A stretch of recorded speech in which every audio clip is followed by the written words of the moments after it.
देश के संसाधन किसके, मुसलमानों के या गरीबों के? नमस्कार, आपके साथ मैं लावनी विनीत हूं और बहुत विशेष प्रस्तुति के साथ आपके बीच उपस्थित हो चुकी हूं।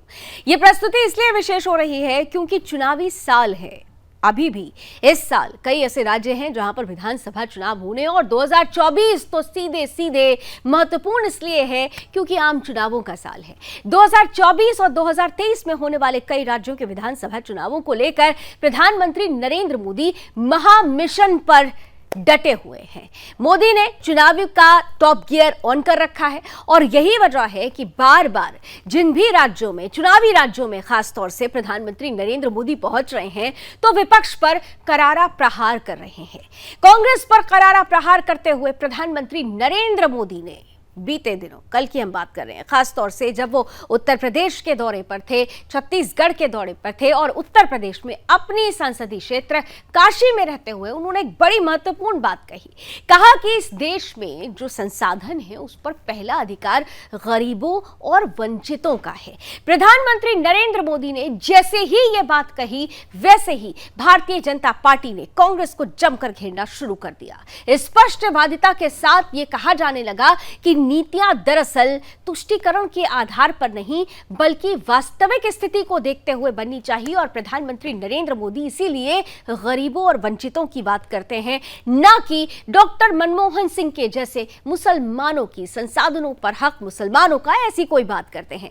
बात निकली तो दूर तलक गई। सियासत में परसेप्शन बहुत मायने रखता है और इसीलिए जो ये शब्दवार चल रहे हैं वो किस तरीके से 2023 में होने वाले कई राज्यों के विधानसभा चुनावों और 2024 के आम चुनावों के लिए एक बड़ी सियासी बिसात बिछा रहे हैं।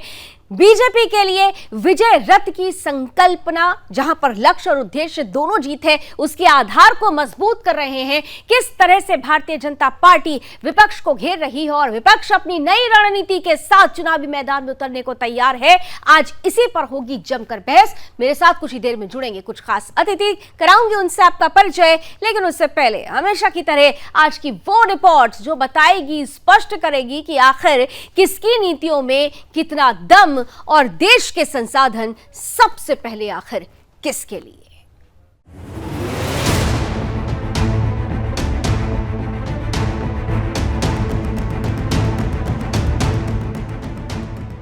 अगर तुष्टीकरण का कोई चेहरा होता तो कांग्रेस उसे मुखौटे के रूप में लगाकर घूमती और मुनादी करती कि हमारी कोई दूसरी ब्रांच नहीं है।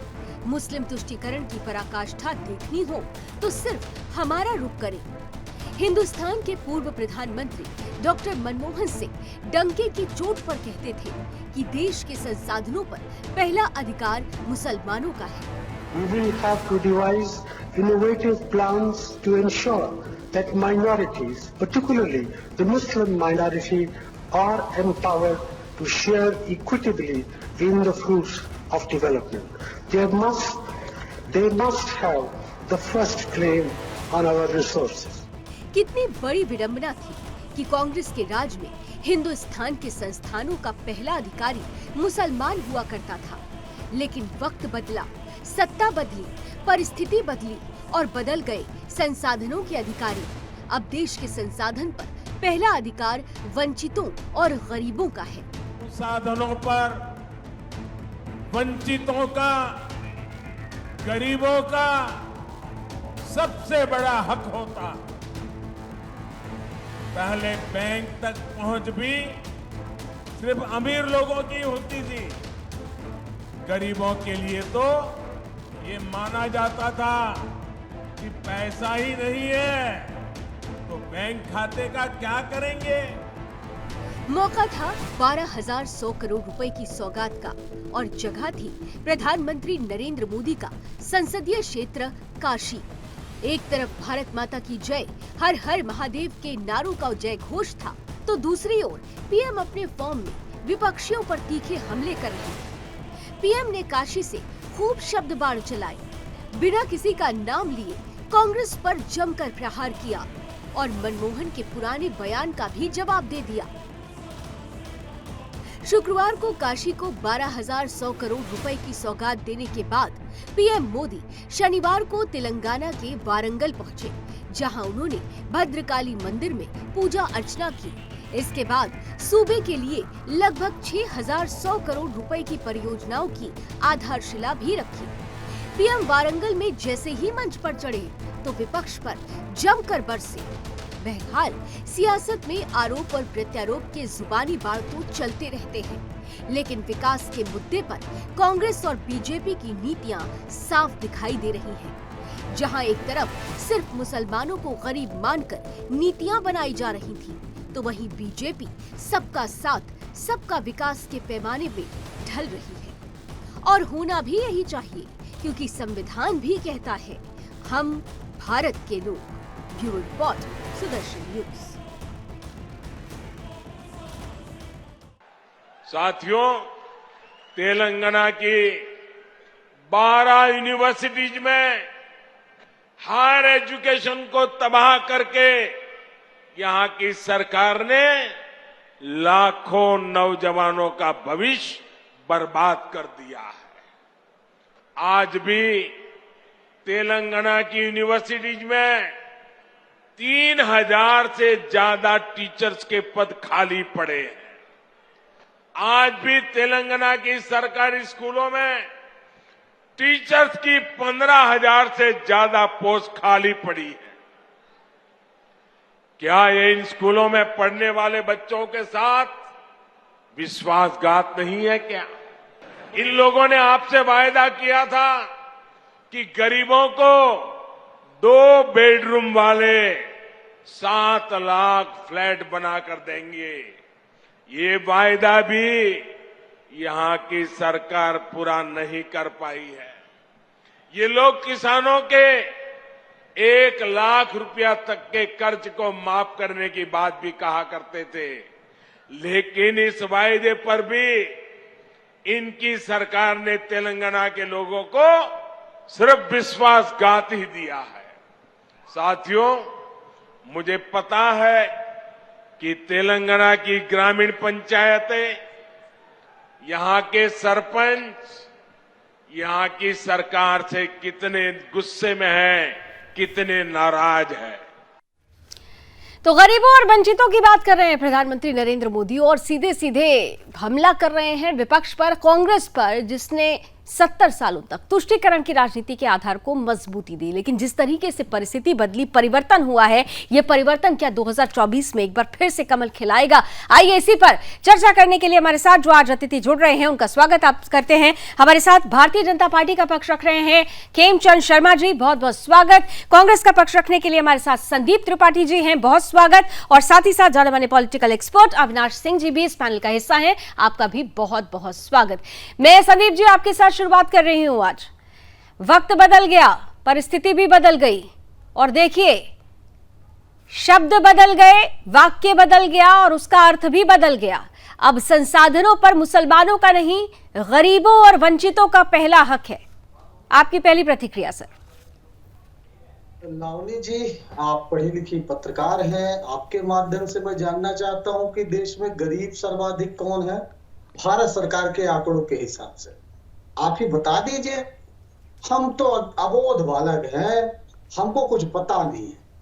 मतलब क्या आप लोग, अरे जो मनमोहन सिंह जी ने कहा वही मोदी जी कह रहे हैं।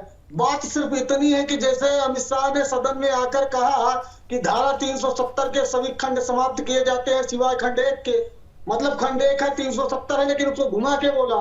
तो ऐसे मोदी जी आज ही पसमानदा सम्मेलन कर रहे हैं, जाकर बिरयानी छान रहे हैं, जो है जाकर बोहरा सम्मेलन कर रहे हैं, विदेशों में जाकर नमाज अदा कर रहे हैं, भोपाल में नमाज पढ़ चुके हैं। सवाल कांग्रेस से पूछिएगा। इनके मंत्री ये कहते हैं कि हमने जो कांग्रेस ने जितना अब तक मुस्लिमों को, अल्पसंख्यकों को बजट नहीं दिया, हमने दिया।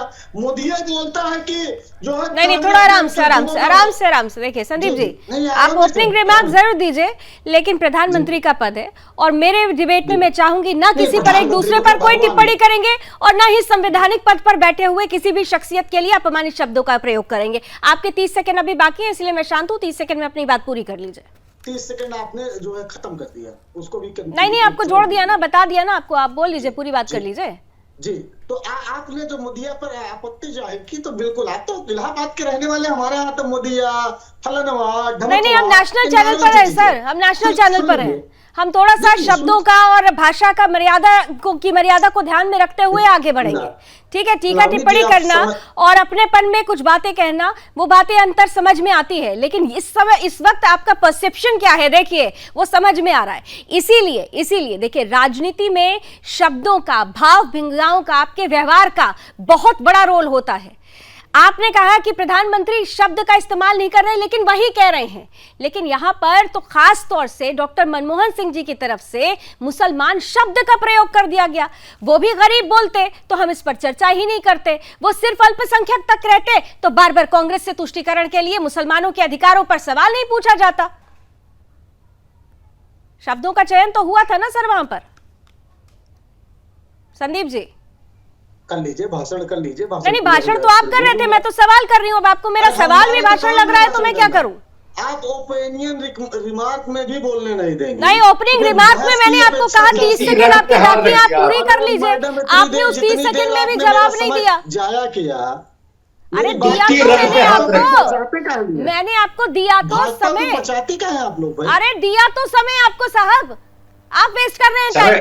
अरे तारतम्य टूट गया। पब्लिक का टाइम वेस्ट कर रहे हैं। अवनाश जी इनकी तारतम्यता बनवा देते हैं। 30 सेकंड फिर दे देती हूँ आपको, 30 सेकंड फिर देती हूँ, बनाइए तारतम्यता। जी बहुत बहुत धन्यवाद। तो जिस तरीके से मैं बता रहा था कि मुदिया जी हमारे जिस तरीके से बात करते हैं कि पसमानदा के साथ जो है मुस्लिमों के साथ हम लोगों ने बड़ा अत्याचार, चोर राहुलवा जी, चोर राहुलवा जी, एक सेकंड मुझे डाउन करवाना पड़ेगा। ठीक है, मैं 1 मिनट रुक जाइए, आपकी बारी आ रही है।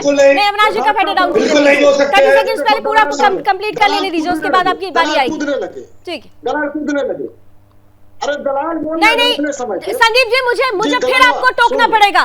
मर्यादित भाषा, मर्यादित शब्द। उन्होंने बीच में बोला, मैंने उनको टोक दिया। उन्होंने बीच में बोला, मैंने उनको टोका। आज आप इतनी ज्यादा क्यों बौखला रहे हैं? मुझे मजबूर मत करिए कि मैं आपके लिए ऐसे शब्दों का इस्तेमाल करूं। क्या चुप हो रहा है? क्या चुप रहा है आपको? चुप, योगी के रिश्तेदार चुप। बाबू साहब, सामंतवादी विचारधारा ऐसे डिबेट नहीं होती। संदीप जी ऐसी डिबेट नहीं होती है। संदीप जी का फेडे डाउन कीजिए। संदीप जी ऐसे डिबेट नहीं होती। आज किस बात की इतनी ज्यादा परेशानी हो गई आपको? आप तो ऐसे ना थे। मुझे अफसोस के साथ कहना पड़ रहा है संदीप त्रिपाठी जी, आप ऐसे बिल्कुल डिबेट नहीं करते थे। आज आपको क्या हो गया है? मैं आती हूँ अविनाश जी आपके पास, खेमचंद जी आपके पास आ रही हूँ। अब देखिए, सीधी बात है, बार बार कहा जाता है शब्द वाक्य बहुत महत्व रखते हैं, व्यवहार बहुत महत्व रखता है, और यहां पर वही परिस्थिति नजर आ रही है। अभी हाईकोर्ट ने झटका लगाया है मैडम। अविनाश जी एक सेकंड, खेमचंद जी, एक शब्द ने सारे के सारे परसेप्शन को बदल दिया। खेमचंद जी, संदीप जी की प्रॉब्लम नहीं है। संदीप जी उस पार्टी से आते हैं जिसके नेता घमंडी नेता है, कंपनी भी है, बदतमीज भी है, और उसके बाद वो माफी भी नहीं मांगते, और चारों ओर जाके भी जेल जाएंगे अपने नेता की तरह। मेरे को सजा दे दी, देखिए मेरी जो है टीम ली, कार्यकर्ता आपको फॉलो। खेमचंद जी आपकी ऑडियो क्लियर नहीं आ रही है। आपकी ऑडियो क्लियर नहीं आ रही है सर। हेलो, आवाज ठीक आ रही? हाँ, आप बोलिए, फिर से बोलिए सर, फिर से बोलिए। मेरा अनुरोध यह है, क्योंकि मैं बात कर रहा हूँ इस टाइप की, उनका डाउन करके नहीं तो आई एम सॉरी सर, आपकी ऑडियो बिल्कुल क्लियर नहीं है। पैनल प्लीज खेमचंद जी का ऑडियो ठीक करें। अविनाश जी, ये सब कुछ एक शब्द ने सारी परिस्थिति को बदल दिया है, सिर्फ एक शब्द ने। जी नमस्कार, आपके सारे श्रोताओं को ढेर सारी शुभकामनाएं। देखिए लावनी जी, आपने दुखती रग पे हाथ रख दिया, डिबेट शुरू किया और दुखती रग पे हाथ रख दिया। एक तो मुसलमान इनके दुखती रग है, ये कह चुके कि हमारी मुसलमान की पार्टी है। मनमोहन सिंह की सबसे बड़ी दुखदाई बात ये थी कि वो प्रधानमंत्री तो थे, नाम के थे। ये जो बाद में उन्होंने मुस्लिम शब्द का प्रयोग किया, वो पीएमओ का लाइन नहीं है, वो सोनिया सेना का लाइन है, वो सोनिया मैडम का लाइन है, वो एनएससी का लाइन है। ये जो एडवाइजर जो बैठे थे ना चोर, वो उनका लाइन है। ये देखिए फिर कहने लगे, ये फिर कुत्ता भौंकने लगा, ये फिर कुत्ते की तरह भौंकने लगा। बिल्कुल नहीं, आपको भी नहीं। अगर मैंने संदीप जी को रोका है तो अविनाश जी मैं आपको भी रोकूंगी। मुझे बहुत अफसोस हो रहा है कि आज मेरे 6 बजे के कार्यक्रम में मैंने ऐसे अतिथियों को सामने रखा है जो ऐसे आज लड़ रहे हैं, जिसकी ऐसी भाषा का आप लोगों से उम्मीद नहीं कर सकती हूँ। अगर मैं प्रधानमंत्री मुझे बहुत अफसोस हो रहा है कि आज संदीप त्रिपाठी जी भी अपने आपे में नहीं है, आप भी अपने आपे में नहीं हो। माफ कीजिएगा, मुझे शब्दों की मर्यादा रखिए सर, प्लीज। बिल्कुल, आप दोनों से रिक्वेस्ट कर रही हूँ मैं। बिल्कुल चर्चा मुझे कर रहे हैं माफ ना कीजिएगा, साहब, मैं में आगे चर्चा बढ़ता हूं। करिए, आरोप लगाइए, प्रत्यारोप करिए, खूब करिए, लेकिन बिल्कुल। शब्दों की, भाषा की मर्यादा के साथ बिल्कुल। पूरी कीजिए अपनी देखिए बात मैडम, अविनाश जी। देखिए मैडम, मैं यही कह रहा था कि जो आखिरी का लाइन जोड़ा गया था वो मनमोहन सिंह का लाइन नहीं था, वो सोनिया गांधी का लाइन था, वो कांग्रेस पार्टी का लाइन था। वो खुल के ये लोगों को बता रहे थे और वो पर्दा हटा रहे एक थे सेकंड कि संदीप मेरा जी, आप गरीबों उनको को बोलने कहने का दीजिए, आप ही मतलब के क्या पास है? आऊंगी ये मैं। फिर बोलने लगे मैडम, आप बताइए कब तक आदमी संदीप गुस्सा जी, मैं होगा? आप ही के पास आऊंगी, उनको कंप्लीट कर लेने दीजिए, मैं आप ही के हम पास भी आऊंगी। शिवाजी के ही वंशज है मैडम, नाम कब कीजिए तक गुस्सा संदीप जी। रोकेंगे? अविनाश जी, पर्सनल टिप्पणी तो कर रहा है आदमी। ये जो बाद में लाइन जोड़ा गया था, ये पूरे देश में मैसेज देने के लिए दिया गया था, जैसे कि ये माइनॉरिटी मंत्रालय जब चलाते थे तो वो मुसलमान का मंत्रालय बन गया था। उसी तरीके से जब मनमोहन सिंह ने ये बात बोली तो उन्होंने क्लेरिफाई किया कि गरीब का क्या मतलब है मुसलमान, अकलियत का क्या मतलब है मुसलमान, वंचित का क्या मतलब है मुसलमान। तो आखिरी लाइन का ये मतलब था कि जो ऊपर में हमने बोला है उसका मतलब है मुसलमान। अब आता हूं आज की स्थिति पे। देखिए मोदी जी क्या कहते हैं, सबका साथ सबका विकास। आंकड़ा दे सकता हूं पूरा प्रोग्राम निकल जाएगा। ये आंकड़ा लाखों में नहीं है मैडम, ठीक है। करोड़ों में है लाभार्थियों का, ठीक है। जिसमें से 30% मुसलमान है। ठीक है, ये होता है ठीक है। सेवा भाव। ठीक है, ठीक है। खेमचंद जी, आपके गरीबों की परिभाषा में कौन कौन आते हैं, कौन कौन लोग सेट हो रहे हैं? लावनी जी आवाज आ रही है आपको मेरी? बिल्कुल आ रही है सर, अब आ रही है, बोलिए। लावनी जी, हमारे गरीबों की परिभाषा में सभी हैं, सभी जाति के लोग हैं, सभी धर्म के लोग हैं, सभी एरिया के लोग हैं, सभी स्टेट के लोग हैं, सभी क्षेत्र के लोग हैं। और हम लोग अपीजमेंट में विश्वास नहीं रखते। हम सबका साथ सबका विकास, सबके विश्वास, सबके सहयोग से आगे बढ़ रहे हैं। हम जब 3.5 करोड़ के आसपास घर देते हैं तो उसमें हम सभी माइनॉरिटीज को देते हैं, मुस्लिम को भी देते हैं, हम पारसी को भी देते हैं, जब हम टॉयलेट बनवाते हैं तो सबके लिए बनवाते हैं। पीएम किसान जी। के माध्यम से जो मदद जा रही है तो सबके लिए मदद जा रही है। नहीं खेमचंद जी, आपकी ऑडियो में फिर प्रॉब्लम है, आपकी आवाज में तक नहीं आ रही है। ऑडियो में फिर प्रॉब्लम है सर, मौसम की वजह से है या क्या प्रॉब्लम है? आपकी ऑडियो हमारे तक फिर नहीं पहुंच रही है। पैनल प्लीज इसे ठीक कराइए। संदीप जी आपके पास आ रही हूँ, और प्लीज मैं आपसे अनुरोध करती हूँ, देखिए ये कार्यक्रम नेशनल टीवी पर चल रहा है और आपको एक अच्छा मुद्दा वक्ता पे माना रहेंगे, जाता मुझे है। कोई दिक्कत नहीं है। ठीक है संदीप जी, आपको अच्छा वक्ता भी देखिए, माना जाता है, इसलिए ये भाषाई फिर मर्यादा आपसे में ना- बात कीजिएगा। मेरा प्रश्न सुन लीजिए और उसके बाद अपनी बात रखिएगा, अनइंटरप्टेड अपनी बात रखिएगा, बस भाषाई मर्यादा का ख्याल रखिएगा। सवाल सीधा सीधा है, 2024 का चुनाव आने वाला है साहब, और जब चुनाव आते हैं ना तो पॉलिटिकल पार्टीज हो या पॉलिटिकल कोई बॉडी हो, कोई व्यक्ति विशेष हो, हर कोई अपनी तरह से परसेप्शन क्रिएट करने की कोशिश करता है। परसेप्शन ही चुनाव में मायने रखता है। अगर प्रधानमंत्री नरेंद्र मोदी गरीब और वंचित शब्द ले लेते हैं तो देखते हैं आप, समझिए कि इसका कितना वृहद और संदेश जाता है। डॉक्टर मनमोहन सिंह ने जो कहा, कई लोग कहते हैं कि उन्होंने, आपने भी कहा, मेरे पास भी उनका पूरा बयान है, मैं मानती हूं कि उन्होंने अल्पसंख्यकों की बात की थी, लेकिन जहां पर उन्होंने कहा कि खासकर मुसलमानों, अल्पसंख्यक तक जब कह रहे थे तब तक ठीक था ना साहब, ये खासकर मुसलमानों जोड़ने की जरूरत क्यों पड़ गई? सोनिया गांधी ने बोला। संदीप जी, नहीं अविनाश जी प्लीज उनको जवाब देने दीजिए। जी, ये 2006 का भाषण है। 2006 में भाषण ये दिया गया था, मनमोहन सिंह जी ने 2006 में ये बात बोली थी। 6 के बाद हम 2009 में चुनाव लड़े, जनता ने, उस समय भी भाजपा ने मुद्दा उठाया था। जनता ने हमें मैंडेट दिया। इसका मतलब हमने जो कहा था उस बात पे कोई मुहर मैंडेट लगाई। नहीं दिया था, ये पीछे घटी थी आपकी। भाजपा अविनाश जी के एक सेकंड तत्वों के प्लीज, हिसाब उनको कंप्लीट कर लेने दीजिए। ये- अविनाश जी प्लीज। मैडम बता दीजिए फिर हम। नहीं नहीं संदीप जी बोलिए, मैंने उनको रोक दिया ना, आप अपनी बात जी। पूरी कीजिए। जी धन्यवाद। तो मैं ये सिर्फ कहना चाहता हूं कि सच्चर कमेटी की रिपोर्ट हो या भारत सरकार की रिपोर्ट हो, बहुत सारी रिपोर्ट ऐसी है जिसमें ये कहा जाता है, जिसमें है, भारत सरकार की रिपोर्ट की बात कर रहा हूं, उसमें ये कहा गया है कि मुस्लिमों की स्थिति बदतर है। उसके 2-3 आंकड़े मैं रख दे रहा हूं। आप कहते हैं कि हमने अपीजमेंट की पॉलिटिक्स की, तुष्टीकरण की राजनीति की। हम तुष्टीकरण की राजनीति करते हैं तो मैं बता रहा हूं क्षेत्र वाइज भारत सरकार के आंकड़ों की बात कर रहा हूं। कृषि में मुस्लिम समुदाय का जो है योगदान है वो मात्र 6% है। उद्योग में मात्र जो है 17%। जो मुस्लिम है, मुस्लिमों की बात कर रहा हूं। हाँ ठीक है, सुन रही हूं मैं जी। हाँ। और जो है 18% जो है पारंपरिक सेवाओं में मुस्लिम का। हाँ।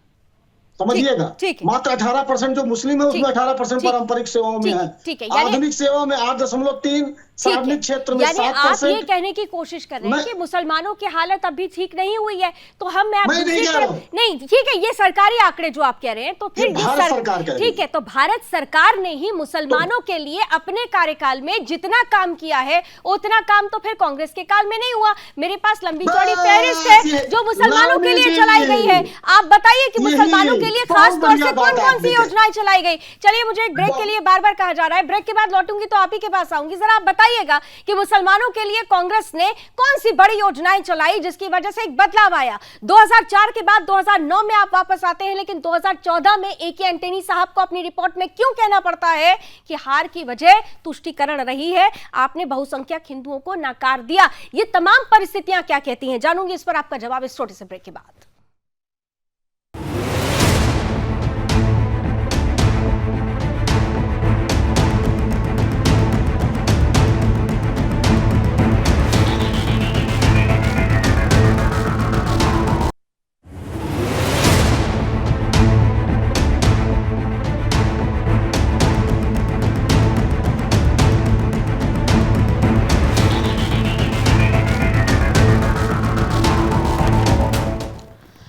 तो देश के संसाधन किसके लिए हैं, मुसलमानों के लिए या गरीबों के लिए? गरीबों की जब हम बात करते हैं तो उसमें समावेशी विकास आता है, समावेशी परिस्थिति आती है। और ऐसे में सवाल ये उठ रहा है कि कांग्रेस के तुष्टीकरण पर भारतीय जनता पार्टी की तरफ से यह करारा प्रहार किया गया है। प्रधानमंत्री नरेंद्र मोदी ने सारे के सारे परसेप्शन को बदल दिया गया है। इसीलिए इस पर चर्चा हो रही है कि आखिर ये जो परसेप्शन बदला है इसका फायदा क्या 2024 और उससे पहले 2023 में खासतौर से राजस्थान, मध्य प्रदेश, छत्तीसगढ़ और तेलंगाना में होने वाले चुनावों पर क्या इसका बड़ा असर पड़ेगा, यह महत्वपूर्ण है। मैं सीधे अपने पैनलिस्ट के पास चलती हूं। उम्मीद करती हूं कि हमारे साथ खेमचंद जी अब जुड़ चुके हैं। शायद खेमचंद जी से अभी कनेक्शन नहीं हो पाया है। मैं 20 सेकेंड आपको देना चाहूंगी, पहले अपनी बात कंप्लीट कर लीजिए संदीप जी, उसके बाद मैं अविनाश जी आपके पास आ रही हूं। संदीप जी, कुछ योजनाओं की अगर बात की जाए खास तौर से, तो मुसलमानों के लिए ऐसी बहुत सारी योजनाएं हैं, हमारी स्क्रीन पर भी लगातार चल रही हैं कि वो योजनाएं कौन कौन सी हैं। तो परसेप्शन में बार बार कह रही हूं ना, आपकी सरकार कर्नाटक में आती है, बहुत अच्छी बात है, लेकिन कर्नाटक में आने से पहले क्या कहा जाता है कि जो मुसलमानों से आरक्षण छीना गया है, हटाया गया है, वो हम दोबारा बहाल कर देंगे। ये परिस्थिति अगर बनती है तो आप समझ रहे हैं मैसेज क्या जाता है, इसीलिए ये चर्चा हो रही है। मैसेज पर सब कुछ निर्भर कर रहा है। संदीप जी,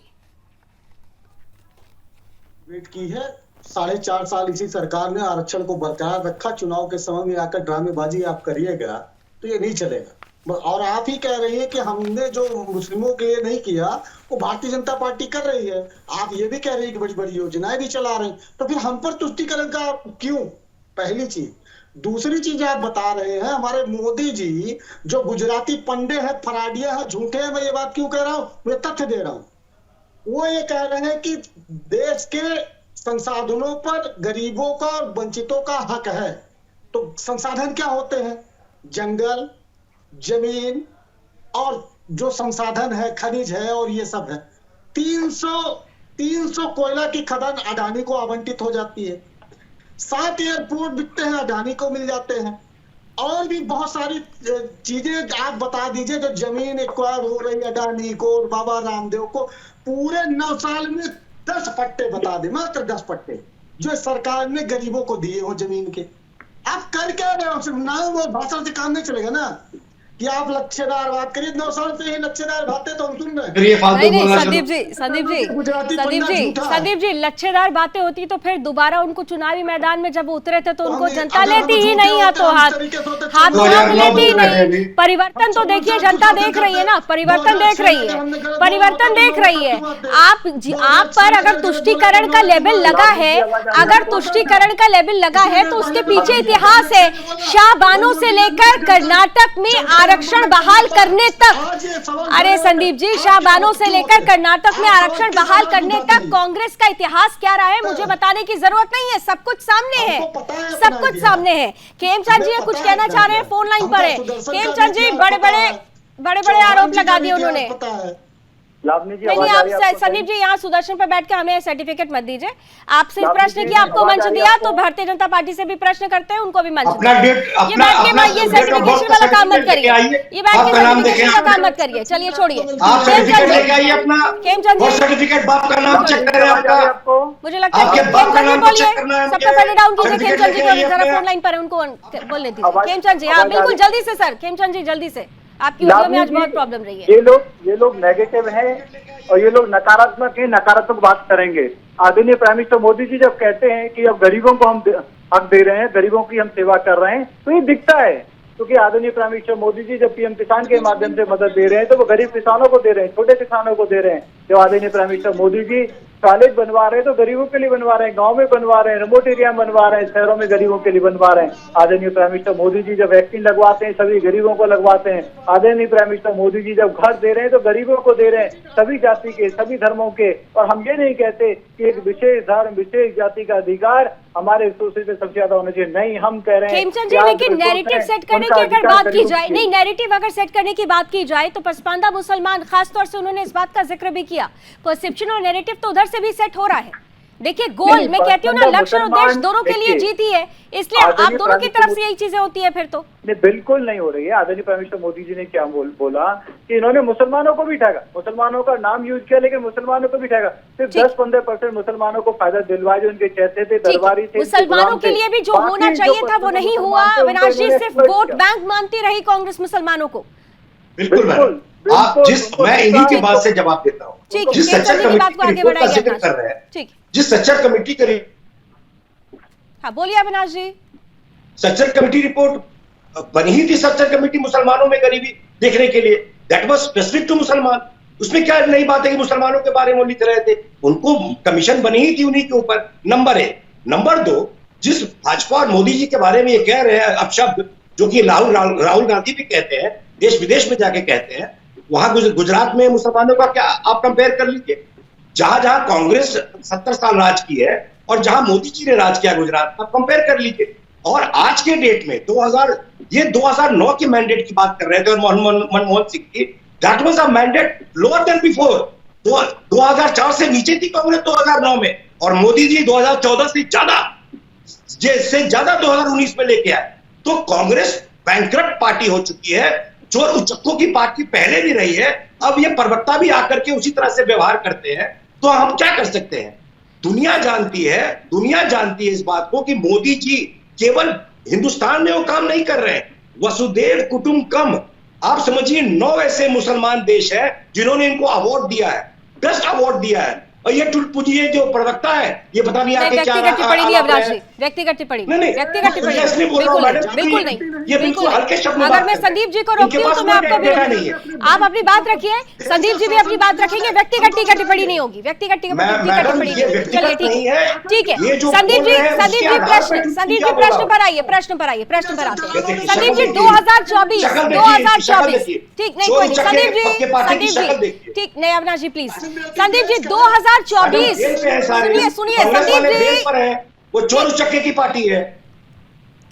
संदीप जी प्रश्न सुन लीजिए। और अविनाश जी, मैं फिर आपसे अनुरोध कर रही हूँ, मैं फिर कहूंगी, आज मुझे इस पूरे 35 मिनट में बहुत अफसोस है कि मेरे पैनल के 2 अतिथि एक दूसरे पर व्यक्तिगत छीटाकशी कर रहे हैं। ये नहीं होना चाहिए, ये नहीं होना चाहिए, ये नहीं होना चाहिए, प्लीज ये नहीं होना चाहिए। ठीक है संदीप जी आते, संदीप जी मैं आपको आखिरी वार्निंग दे रही हूँ। संदीप जी, आपको पता है कि आज आपका व्यवहार क्या मैसेज दे रहा है? आपका व्यवहार क्या मैसेज दे रहा है? इतनी परेशानी क्यों हो रही है? ये क्यों इतना परेशान हो जा रहे हैं आप? क्यों इतना परेशान हो जा रहे हैं? ये स्तर नहीं है, ये स्तर नहीं होता है, ये स्तर नहीं होता है किसी डिबेट का।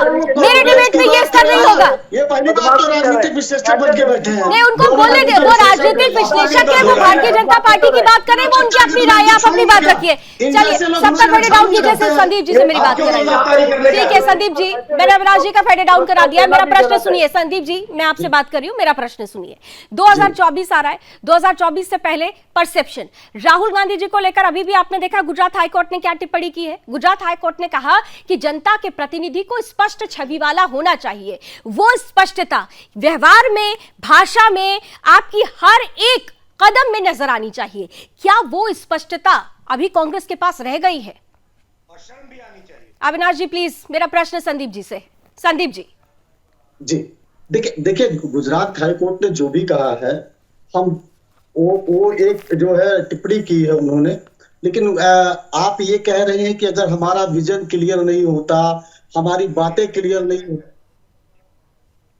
बोलिए बोलिए संदीप जी, आगे कोई नहीं, कोई नहीं आ रहा, नहीं उन्होंने नहीं उनका फेडेड डाउन है, नहीं उनका फेडेड डाउन है संदीप जी, उनका फेडेड डाउन है संदीप त्रिपाठी जी, उनका फेडेड डाउन है। क्या हो गया आपको, क्या हो गया आज आपको? उनका फेडेड डाउन है। ये देखिए ऐसे लोग होते हैं। नहीं देखिए ऐसे नहीं, वो जब बात कर रहे थे तो आपकी भी ऐसी भाव भंगिमाएं आ रही थी। आप अपनी बात पूरी कीजिए ना। अगर आपके पास मेरे प्रश्न का जवाब नहीं है तो समय ऐसी बेकार मत कीजिए। आप नहीं तो आप डिबेट करने के मूड में ही नहीं है आज आप बहस करने के मूड में ही नहीं है। आप मेरे किसी भी प्रश्न का जवाब नहीं दे रहे। आप उनको छोड़ दीजिए ना, मैंने जो प्रश्न किया उसका जवाब दीजिए। भाजपा प्रवक्ता होते मैं सुन लेता, ये राजनीतिक विशेषता। अरे भाई आप उनको छोड़िए, मेरे प्रश्न का जवाब दीजिए। सर मेरे पास कुछ सीमाएं होती है समय की। मैं बिल्कुल वही दे रहा हूँ। हाँ बताइए। देखिए अगर आप हाई कोर्ट के इस तरीके की टिप्पणियों पे जाएंगे, हेट स्पीच के बारे में क्या बोला हाई कोर्ट ने, ये बताने की जरूरत टिप्पणी नहीं है साहब। देखिए वो टिप्पणी नहीं है, उन्होंने सीधे सीधे अपना वर्डिक्ट दिया है कि हाई कोर्ट ने जो कहा वो नहीं बदला जा सकता, तब उन्होंने ये बात कही है। उन्होंने सूरत हाई कोर्ट की सजा को बरकरार रखा है, हटाया नहीं है। बिल्कुल रखा है। वर्डिक्ट और टिप्पणी में अंतर नहीं होता मैडम, वही चीज होती है।